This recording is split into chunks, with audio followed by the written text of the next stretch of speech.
स्वागत है दोस्तों आपके अपने हिंदी हॉरर एफएम पर।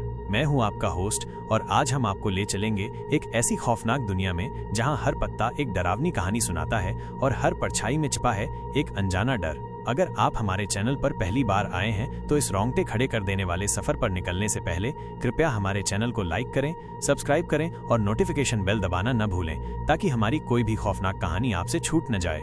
तो चलिए अपनी सांसें थाम लीजिए क्योंकि आज हम सुनाने वाले हैं एक ऐसी कहानी जो आपके दिल में दहशत का बीज बो देगी।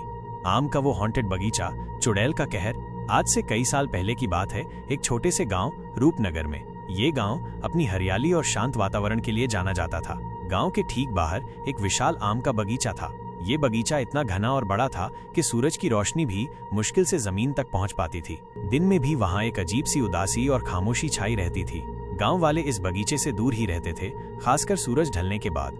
दरअसल इस बगीचे के साथ एक खौफनाक कहानी जुड़ी हुई थी। कहा जाता था कि यहाँ एक खतरनाक चुड़ैल रहती थी जिसकी रूह सालों से इस बगीचे में भटक रही थी। गांव के बड़े बुजुर्ग बताते थे कि उस चुड़ैल का नाम कमली था। कमली एक समय में गांव की सबसे खूबसूरत लड़की थी, लेकिन गांव के ही एक अमीर जमींदार ने उसे धोखे से मार डाला था और उसकी लाश को इसी बगीचे में दफना दिया था। कमली की आत्मा को कभी शांति नहीं मिली और वो एक भयानक चुड़ैल बन गई। चुड़ैल कमली का खौफ ऐसा था कि पूरा गांव उससे कांपता था। रात के अंधेरे में अगर कोई भूल से भी उस बगीचे के पास चला जाता तो उसे कमली की डरावनी हंसी सुनाई देती। कई बार लोगों ने उसकी सफेद साड़ी को पेड़ों के बीच से गुजरते देखा था और कभी कभी तो उसकी लाल आंखें अंधेरे में चमकती हुई भी दिखाई देती थीं। गांव के बच्चों को सिखाया जाता था कि उस बगीचे के आसपास भी न भटकें वरना कमली उन्हें उठा ले जाएगी।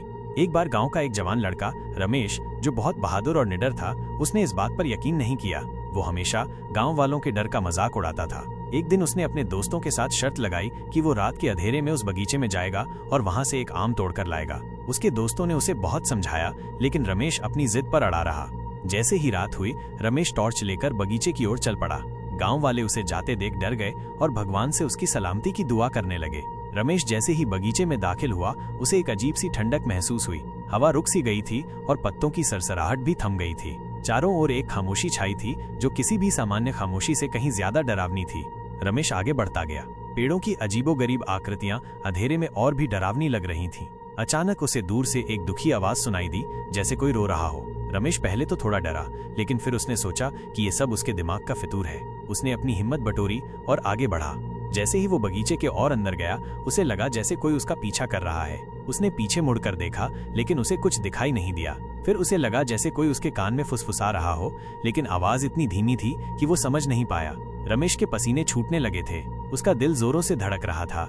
वो एक आम के पेड़ के पास रुका जिस पर कुछ पके आम लटक रहे थे। जैसे ही उसने आम तोड़ने के लिए हाथ बढ़ाया, पेड़ की डालियों से एक अजीब सी चीख निकली। रमेश घबरा गया और उसका हाथ वहीं रुक गया। उसने ऊपर देखा, लेकिन उसे कुछ नहीं दिखा। उसने हिम्मत करके फिर से आम तोड़ने की कोशिश की। इस बार पेड़ की डालियां खुद ब खुद हिलने लगीं और एक सफेद आकृति पेड़ के पीछे से निकलकर उसके सामने आ गई। वो थी कमली, चुड़ैल कमली। उसकी आंखें आग की तरह लाल चमक रही थीं और उसके बाल बिखरे हुए थे। उसके चेहरे पर एक भयानक मुस्कान थी जिससे रमेश की रूह कांप गई। कमली ने एक डरावनी आवाज में कहा, क्यों आए हो यहाँ रमेश?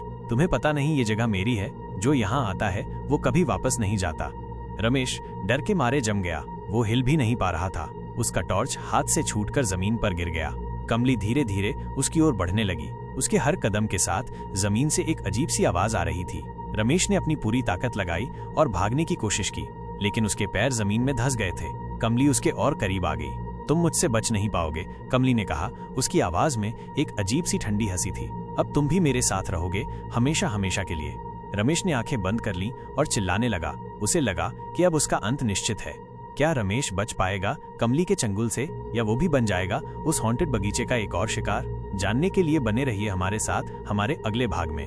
ये कहानी और भी डरावनी होने वाली है, इसलिए अपनी सीट बेल्ट बांध लीजिए। रमेश बच पाएगा कमली के चंगुल से? आइए जानते हैं। रमेश ने आंखें बंद कर ली थीं और चिल्लाने लगा था। उसे लगा कि अब उसका अंत निश्चित है। कमली उसके बेहद करीब आ चुकी थी। उसकी ठंडी सांसें रमेश के चेहरे पर महसूस हो रही थीं। एक पल के लिए रमेश को लगा कि अब कमली उसे छू लेगी और फिर सब खत्म हो जाएगा। लेकिन तभी अचानक दूर से गांव के मंदिर की घंटी बजने की आवाज आई। Dong Dong Dong. ये मंदिर की सुबह की आरती का समय था। घंटी की आवाज अंधेरे बगीचे में गूंजी और एक अजीब सी शक्ति लेकर आई। जैसे ही घंटी की आवाज कमली के कानों तक पहुंची, उसके चेहरे पर एक अजीब सी बेचैनी दिखने लगी। उसकी लाल आंखें और भी लाल हो गईं, जैसे उनमें गुस्सा भर आया हो।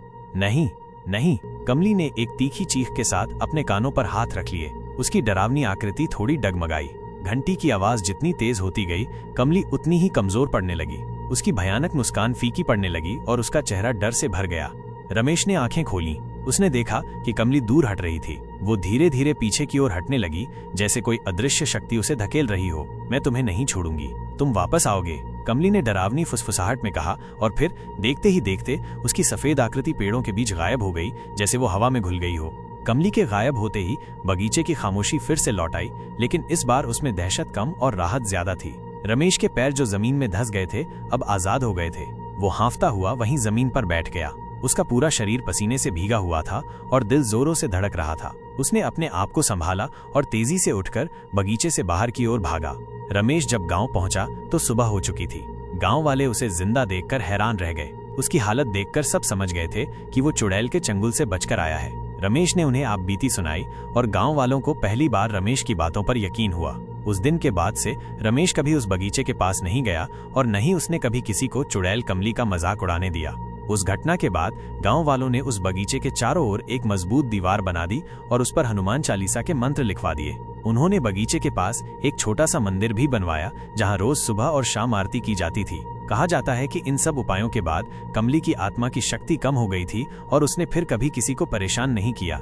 लेकिन आज भी रूपनगर के बड़े बुजुर्ग उस आम के बगीचे की कहानी सुनाते हैं और बच्चों को अंधेरे में वहां से दूर रहने की हिदायत देते हैं। उस बगीचे में आज भी रात में एक अजीब सी खामोशी छाई रहती है और कभी कभी हवा में एक ठंडी फुसफुसाहट महसूस होती है, जो शायद कमली की आत्मा की आखिरी निशानियां हों। अगर आपको हमारी ये रोंगटे खड़े कर देने वाली कहानी पसंद आई हो तो कृपया इस वीडियो को लाइक करें, अपने दोस्तों और परिवार के साथ शेयर करें और हमारे चैनल हिंदी हॉरर FM को सब्सक्राइब करना न भूलें, ताकि आप हमारी आने वाली किसी भी नई हॉरर कहानी को मिस न करें। हम जल्द ही मिलेंगे एक और ऐसी ही खौफनाक कहानी के साथ। तब तक के लिए सुरक्षित रहें और अंधेरे में दरवाजे खुले न छोड़ें, क्योंकि आपको नहीं पता कि कौन आपकी खिड़की के बाहर से झांक रहा हो। धन्यवाद।